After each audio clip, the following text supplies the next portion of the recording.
Welcome to the first year BTech undergraduate program in Basic Electronics Lab. ES 191, the subject code for first year first sem. EC 291, the subject code for first year second sem, will be held at room number 310 under the Department of Electronics and Communication at Narula Institute of Technology, JIS Group.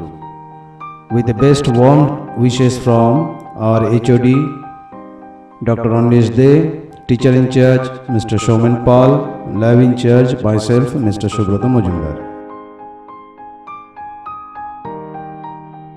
So, here with ECNIT, welcome to you all in the Basic in Electronics Laboratory. Let's go to the slide.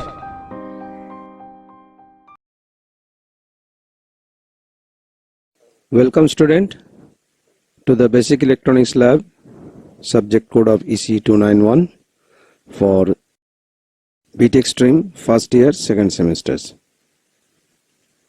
Demonstrated by myself, Subrata Majumdar, STIC, mail ID subrata.experia@gmail.com. Now today's topic is familiarization with CRO and function generator. Let's start. When you use any instrument in your laboratory, in electrical department or any other department, you could see when you operate any switch or knob or dial, there will be a pointer that will tell you that at which position you have set it, that dial or switch. But here, for these three main vernier dial, which is for volts per division regarding channel 1, volts per division regarding channel 2, this one, and the time per division, these main three scalar knobs are not having any specific pointer. That means these knobs are can randomly moves at any position. But for every subsequent positions, you will get a value at this LCD point. That is your pointer value. That means if you look close look, if you get a close look, you could see channel 1 having a value of 2 volt. That means this volts per division knob has been set at 2 volt per division. Similarly, the channel 2 volts per division knob also set at 2 volt per division. Whereas the time per division knobs has been settled on 0.5 microsecond. And this top side of right hand corner of this LCD displayed that counted frequency. Whatever signal has been occurred in the CRT, this counter will tell you the frequency of that signal. So apart from the manual measurement, you also have a digital measurement through that counter.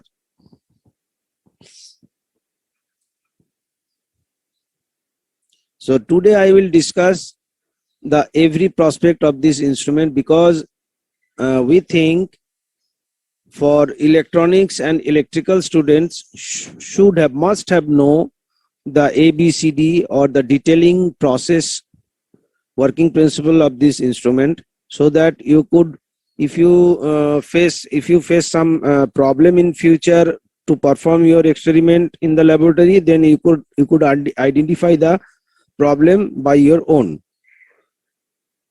Because only any student can perform their experiment successfully only when they could understand the instruments is used in that particular experiment, such like as CRO, function generator, power supplies, and any other advanced equipment. First, you have to know the detailed specification and functionality process of that instrument, then you could do your experiment successfully.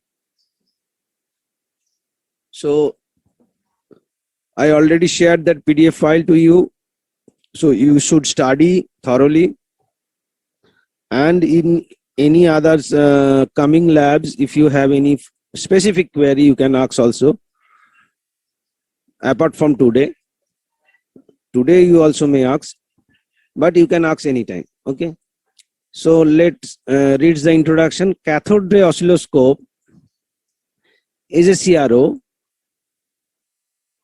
is multi-purpose display instrument used in electronics domain for observation, measurement, analysis of waveforms by plotting amplitude along y-axis. Amplitude will be plotted at y-axis and time will be plotted at x-axis. So CRO is generally an XY plotter on a single screen. It can display different signals applied to the different channels. It can measure amplitude, frequencies, phase also. So how could you determine the phase? I could tell you later in this document.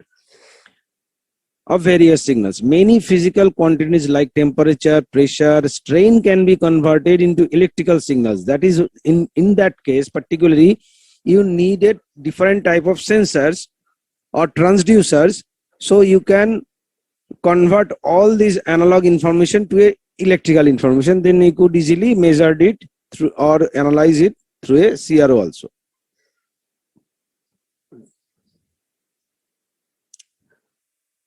So CRO are used to study the waveforms, other time varying phenomenon from very low to high frequencies.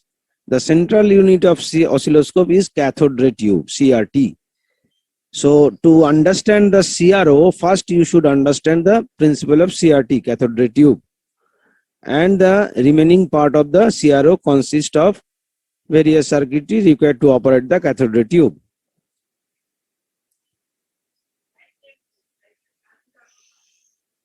So this is the block diagram of CRT functionality.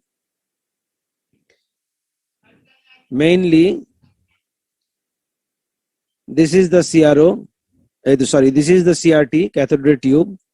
And you could see at the inside of the CRT, the other physical structures.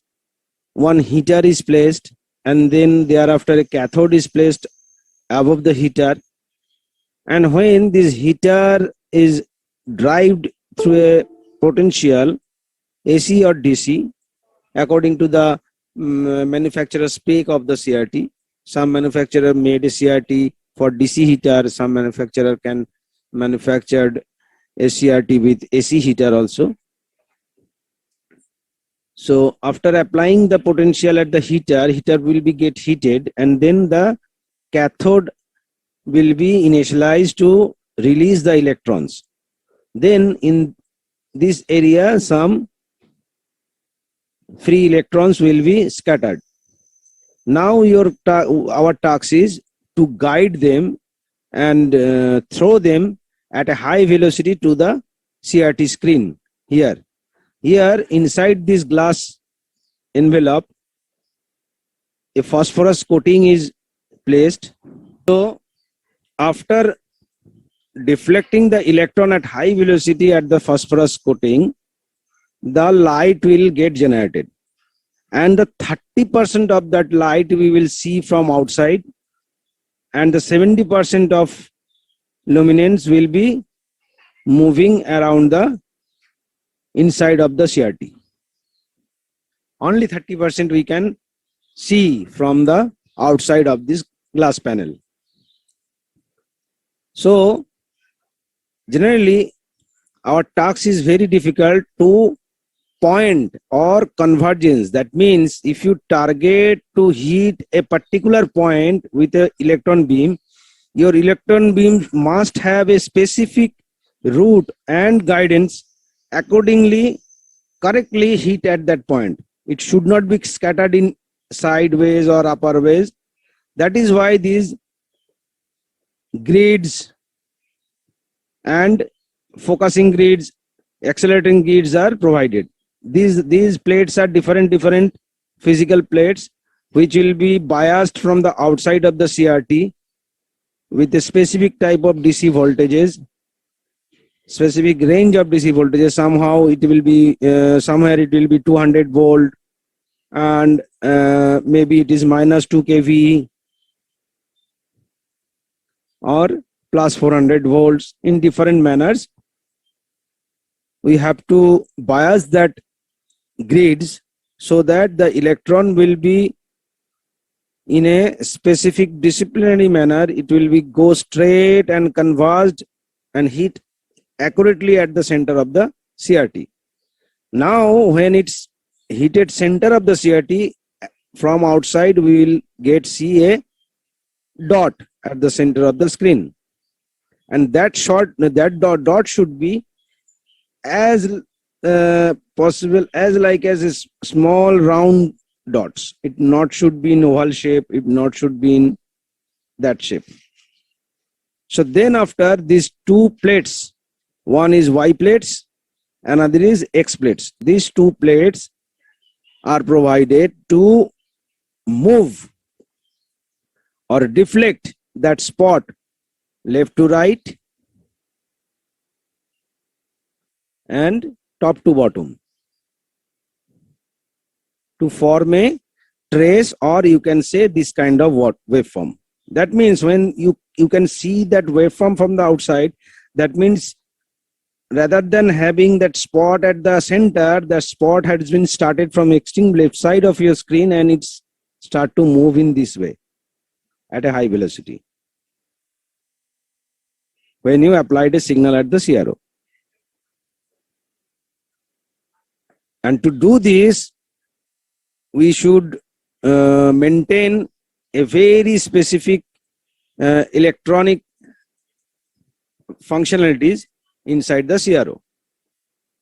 So generally, the moment we switch on the CRO, if there is no signal at the Y inputs, channel 1 or channel 2 respectively, then only a single trace will be visible at the center line, that is called zero base line, reference line, in this way. So what will happen at that time inside the CRO? That time your time base will start according to your time part division switch position, whatever we already seen at the previous frame. Our time part division dial knobs has been assigned at 0.5 millisecond. So that's mean that will determine your time base oscillator speed.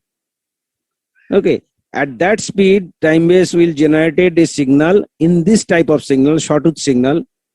Follow at the top this time base waveform, which travel in this shortwave manner, and from here to here we could see this trace, and this position of the signal is called retrace. That means at that time your electron beam again return to this left side point. That means when you it is similar to your writing pattern. When we are right-hander, just start writing our any line in the paper. We start, if you consider this basic block diagram of cathode ray oscilloscope, if you want to write it, first you have to start from the basic B and then write accordingly. After writing at oscilloscope, next you have to return your pen at the left side of your page, and that time your pen should be lift up from the paper. That means this retrace period cannot recorded in your paper. It will not create any line. Then again you touch your pen at the left side and start writing anything.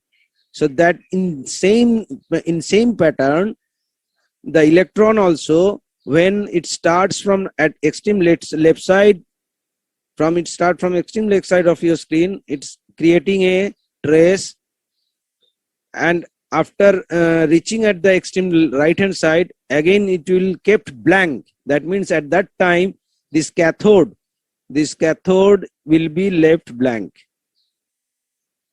so it does not create any retrace line at the screen. And again in the another moment, in another cycle of this ramp, here your cathode will be again kept unblank, and this will be blank, this unblank, and this will be blank. Again and again it will be happening. This time base basically nothing but a self oscillator. The moment you power up the instrument, the time base will start oscillating, and that and that output of the oscillator is further fed to an amplifier, and it will generate this sawtooth ramp at the blue figure, at the top of this figure here. Except generating the time base, if your time base will not start, then what will happen? Only a single spot will occur at the screen. You will not get any trace or line to plot a signal. Until unless that line will not appear at the screen, so you cannot determine your baseline. Because when we plot any signal at YT XY plotter, if you see at the signal waveform, the rate sinusoidal waveform is draw. Until unless you cannot get this baseline, you cannot measure or analyze that signal. Which, if you does not know your zero line, then how you can determine the positive amplitude and negative amplitude? How you could determine one time cycles, one time period? Okay, so until unless a straight line will not occur, the signal will this waveform will not be generated. Only a spot will occur. If you just look on the detailed block diagram at the below slide, you will see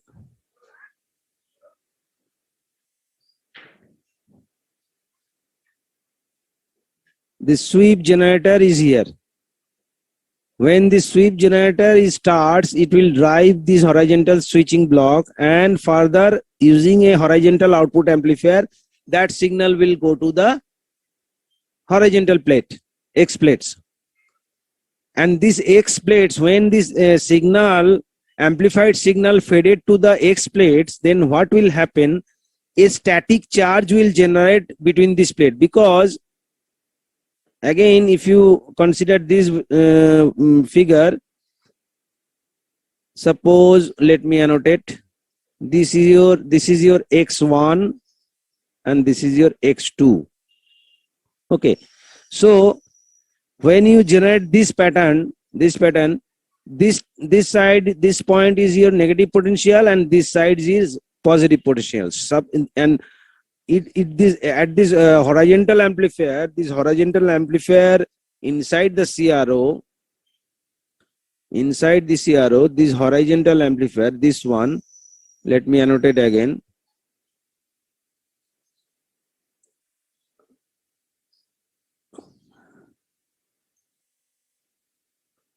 This horizontal amplifier actually biased with a very high voltage, near about 200 volt. Okay.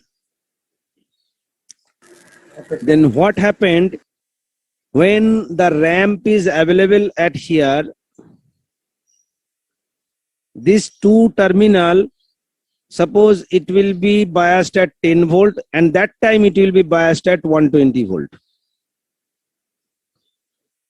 So that means this is your 10 and this is 120, and after left kept blanking at this position, again it will be 10 and it will be 120. So at any position, at any time, this two plates will be biased differently with two different potential.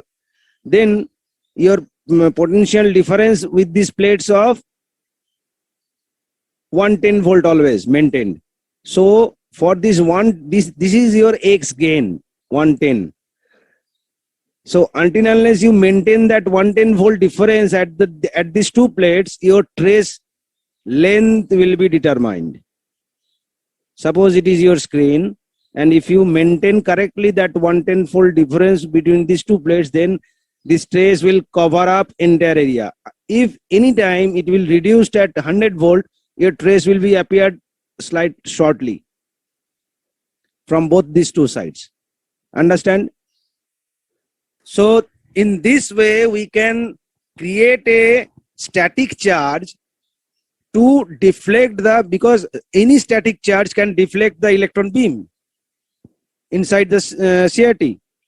Okay, the first moment is it's generating a electron beam at the center, and then and there when the time base generator has started its oscillation, and at that speed that electron beam will move around left to right again and again, and that is why we are actually viewing a straight line. Basically it is not a straight line. The electron beam is moving in a single path continuously at high speed. That is why we are seeing a straight line. Because when you study about our human eye phenomenon, that means when any moving things can move for 24 times, more than 24 times in a second, then we will see a moving object rather than a still object. So when that electron beam moving at more than a speed of 24 per second, then definitely we will see a moving line. A line, that means a moving dot. Nothing but a dot is moving for that line. So time base is basically the main culprit to move your electron beam left to right rapidly. And until unless you maintain that difference with these two plates, a specific difference of 110 volt, generally it is 110 volt for many of the CRO. Somehow it is maybe somehow it is 105 or 112 or 113, but it's near about 110 roughly. So if it is 110 volt is maintained, then you can see the exact length of your trace to cover up the entire screen horizontally. So in this way, this circuitry will function, will perform in every block. So to understand the CRO functionality, first you have to study the entire block diagram. So today I will almost try to cover the every portion of this block diagram. So if you look at the top, 2-channel attenuator block is there. What is attenuator? Attenuator nothing but a opposite of amplifier. So this channel 1 attenuator and channel 2 attenuator basically related to this time per division switch, which is flagged by 11 and another is flagged by 12. These two volts per division adjustments dial. These two knobs are the gain functionality of this block, channel 1 attenuator and channel 2 attenuator. What it's done basically, this CRO this CRO has been designed to observe a wide range of input voltage. Wide range. You can see if you look at the channel 2 time per division or channel 1 time per division at the below here, you can see at the extreme left hand side is 5 volt and right hand side it is 1 millivolt. Here also 5 volt and 1 millivolt. Can you see that marking? That means this CRO, this two channel probe, channel 1 probe and channel 2 probe, here these two terminal is provided for the entire range of this signal sensitivity. That means this probe can accept 5 volt per division. That means vertically it is, when it is set at 5 volt, now took that as example, it is right now it is 2 volt. That means this CRO has been calibrated 2 volt per division for this vertical area. It is configured at 2 volt. That means now how much division is there? 1, 2, 3, 4, 5, 6, 7, 8. 1 division means here to here vertically. This division, volts per division, means here to here. Understand? So 1, 2, 3, 4, 5, 6, 7, 8 division in total vertically. So at that time 8 into 2, how much? 16 volt signal can be measured. But when it is at 5 volt per division, if you rotate this volts per division knob further at the left hand side, then it will be here 5 volt. Then at that time 1 2 3 4 5 6 7 8 8 into 5, that means 40 volt signal can be connected over here and it will be successfully measured. So the same terminal, if you just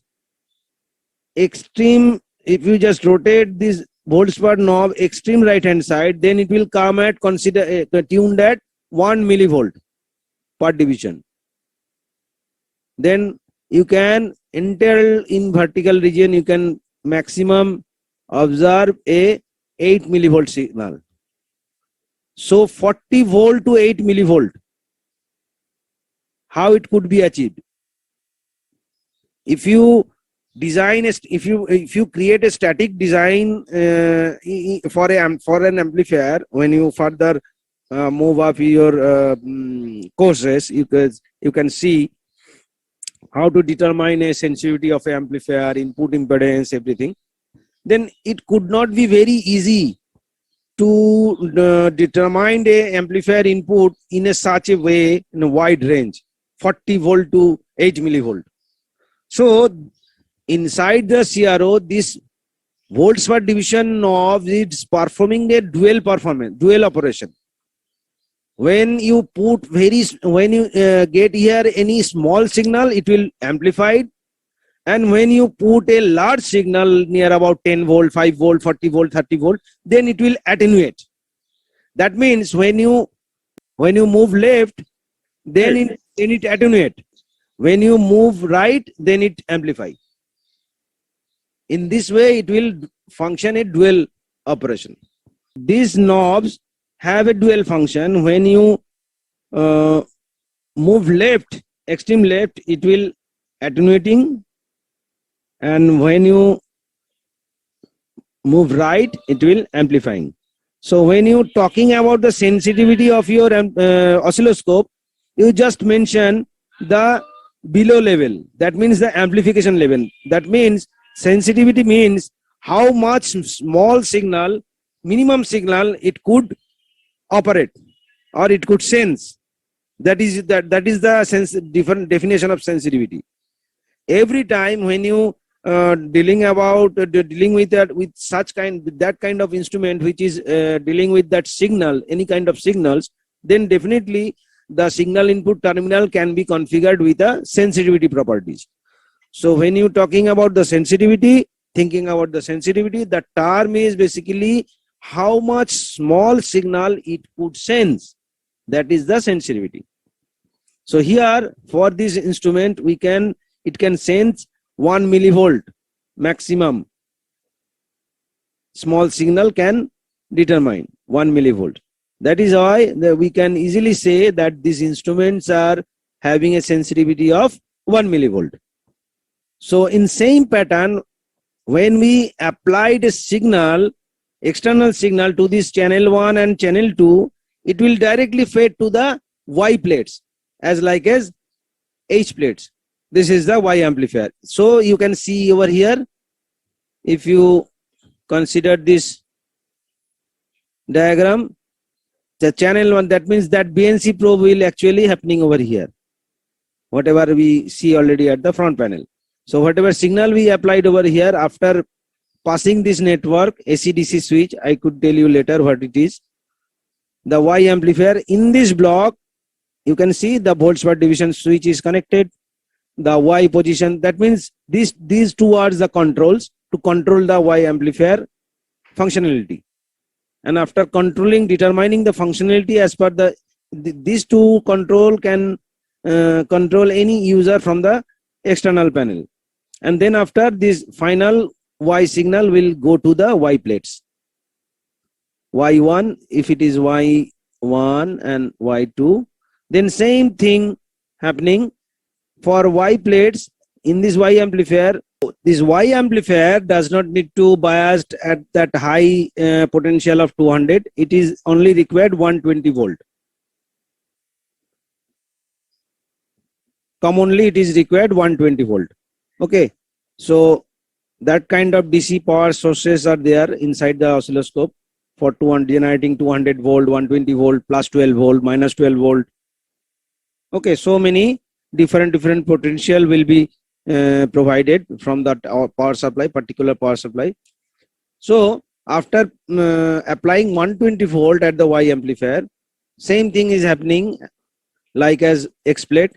So these two Y1 and Y2 plates are maintained a specific difference near about 90 volt. Okay, that means Y1 at configured at suppose 109 volt is there. So just deduct the 90 volt from them. From here you could find about how much. 109 minus 90. Okay, so then only could achieve the difference of 90 volt between these two plates, Y1 and Y2. Then only you could plot a complete signal as per your requirement. Otherwise, what will happen? The display will be formed in this manner.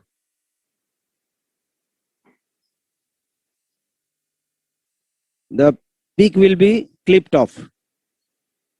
You could not see that sharp tangent at the peak. The peak will be clipped off. Also, you could not perform this Y position knob. That means in your screen, suppose you try to generate a horizontal line successfully after operating the X plate, but if you cannot maintain the 90 volt at Y1 and Y2, to moving that pot, Y position pot, actually what will happen, this trace will go up and go down according to your requirement. When you require to go up and go down, that trace, after moving at that position, your trace will not go up furthermore. It will not be done if the 90 volt is not maintained also. And also you could not get down also properly. So at that time, whatever information lying in this region, it will missed. You could not achieve that signal in this portion if you does not able to maintain the 90 volt difference between this Y1 and Y2 from this plate to this plate.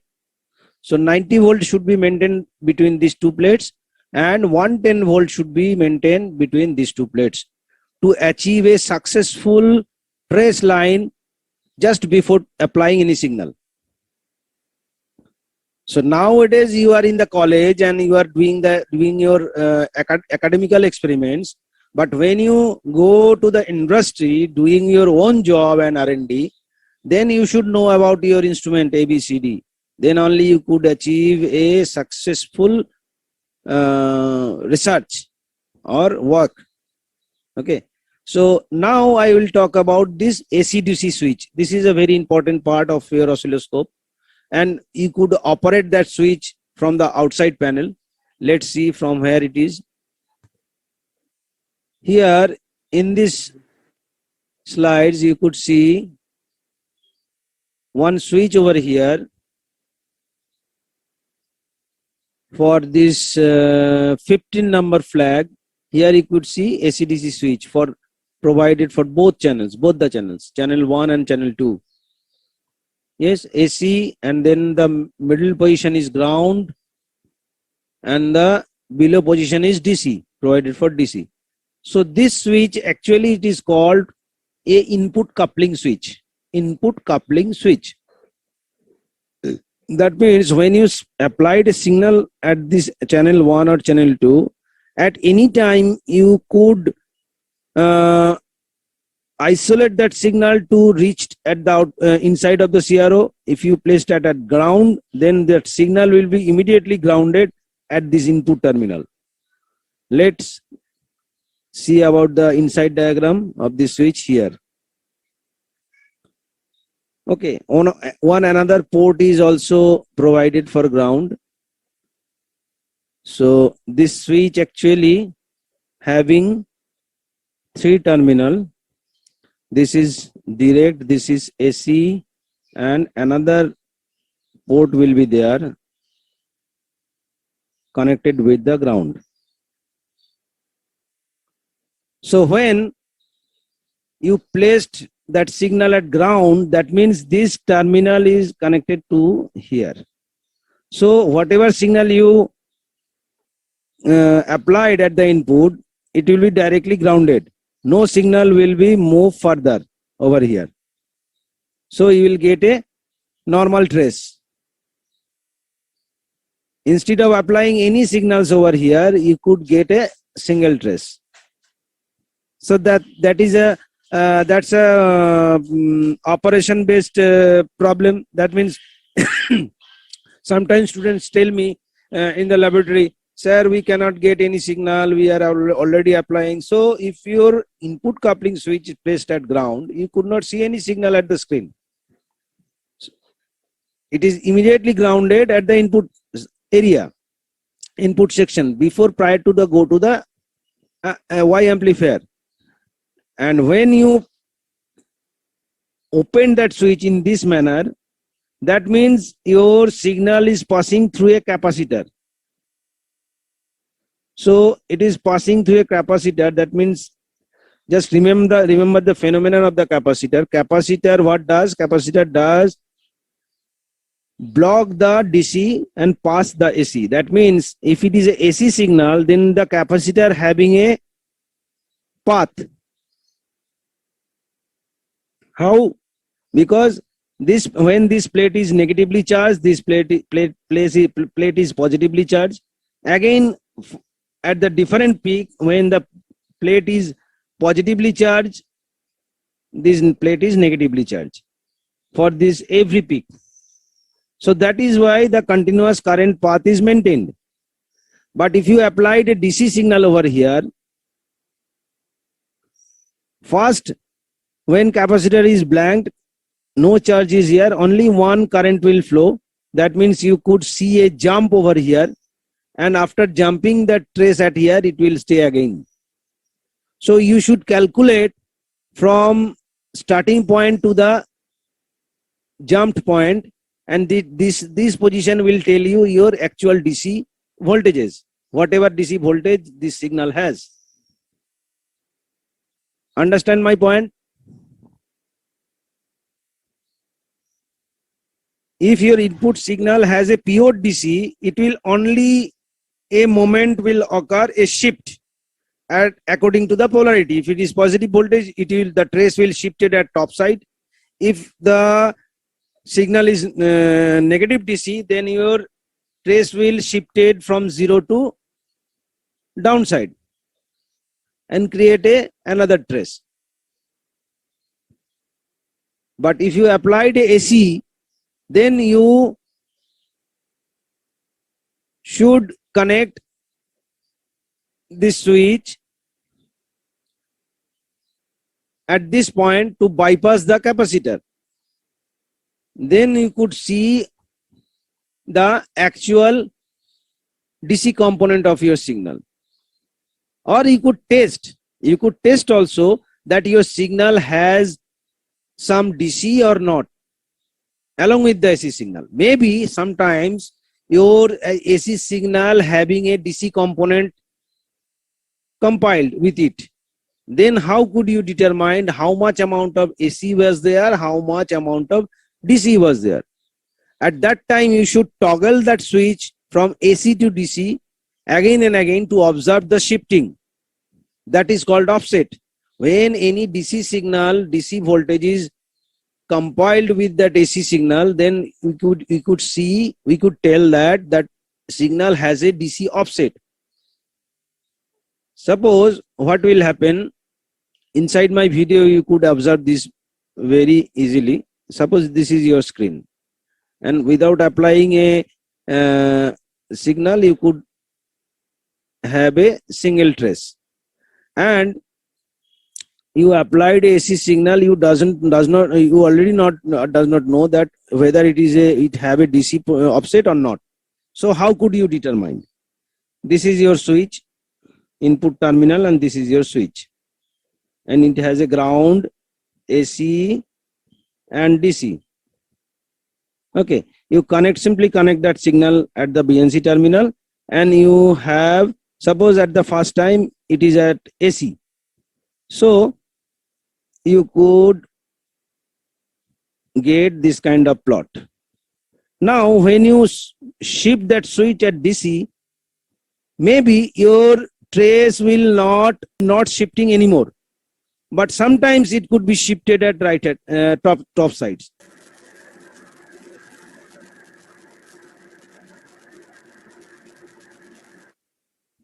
Just thinking about the first one, when I talking about the DC signal, if you applied a pure DC signal, what will happen? Only the trace will jump up or jump down according to the polarity of your input DC. Okay, so if you applied a pure DC, and at that time if you just move that switch at short circuited, then what will happen? The DC voltage will directly get into the Y amplifier, and that difference will be directly affected. The 90 volt, suppose without any signal 90 volt difference is there, and after applying and 90 volt is there, and at that time it is 109 and it is 109, 90 is there, how much will be there? 19 volt is there. Okay, then it will be 90. Suppose you applied a 5 volt DC over here, this is a 5 volt, so what will happen? 90 will remain same, only that two terminal will get deferred. To maintain its 90, suppose it should be, it should be 9 plus 5, 114 would be there. At that time 90 also differ, it will be 95. Then only you could see a upwards movement for this 5 volt. And if you applied a negative 5 volt, it will be get it will do the vice versa.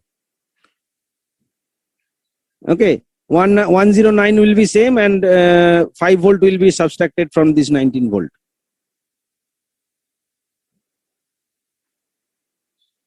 Then also you will get the same difference 95, but in different polarity. And if that 5 volt is superimposed with that AC signal, then what will happen? This 0 will shifted. If it is positive 5 volt, then how will occur? This is your 0 line, and without any having a DC, the signal will be look like this. Okay, and after applying a DC, superimposing a DC over here, what will happen? What will happen? Let's see. From 0 to 5 volt will be directly shifted over here, and your actual 0 will start from here. Isn't so? So what is happening? Actually, your sinusoidal signal is moved off for this 5 volt fast and then plotting. So this thing can be observed by operating this AC-DC switch. So that means my return about the first question. If your unknown signal having a DC offset, then after operating this AC-DC switch, if you stick at AC, no DC effect will be seen at that waveform. If you just toggle that switch at DC point, then immediately if it is positive DC is superimposed over here, positive offset over there, then this waveform is shifted for the amount of DC and plotting over here. And if it is a minus DC offset, then your waveform is go down for that particular DC amount of voltage and plot over here. So if our waveform is moved up vertically, upwards or downwards, then we will determine that our input signal has a DC component also. That means DC offset. When we just simple at any condition with any signal, if we again and again toggling our coupling switch at AC and DC, then what will be the significance? When we placed our coupling switch at AC point, it will not tell us the DC offset of the signal. It will only express the AC component of our signal. That means at that time, the input signal passes through that capacitor. So this capacitor only passes the AC currents, not the DC currents. So that is why the Y amplifier only biased with the AC signals. But when we short circuited that switch to bypass the capacitor, that will actually the DC position of this coupling switch. At that time, all of the signal component along with the AC and DC will pass through that network and go to the Y amplifier to operate the Y plates. So whatever the DC amount is involved in these input signals, for that we will get a positive shift according to the positive potential of DC, and we will get a negative shift, downward shift for a negative potential of DC.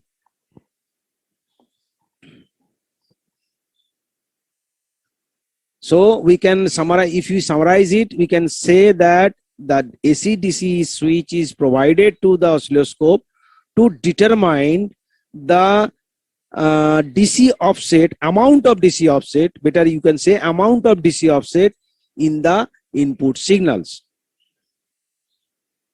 So how could, the next question will come, how could you determine?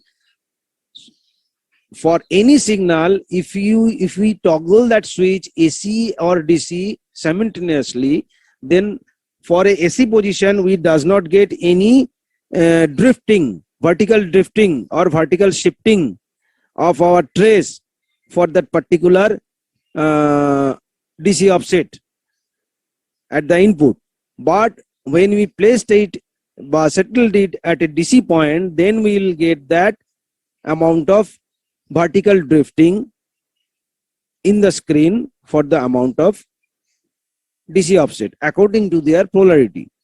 So if it is positive volt offset, then we will get a upward movement of the trace.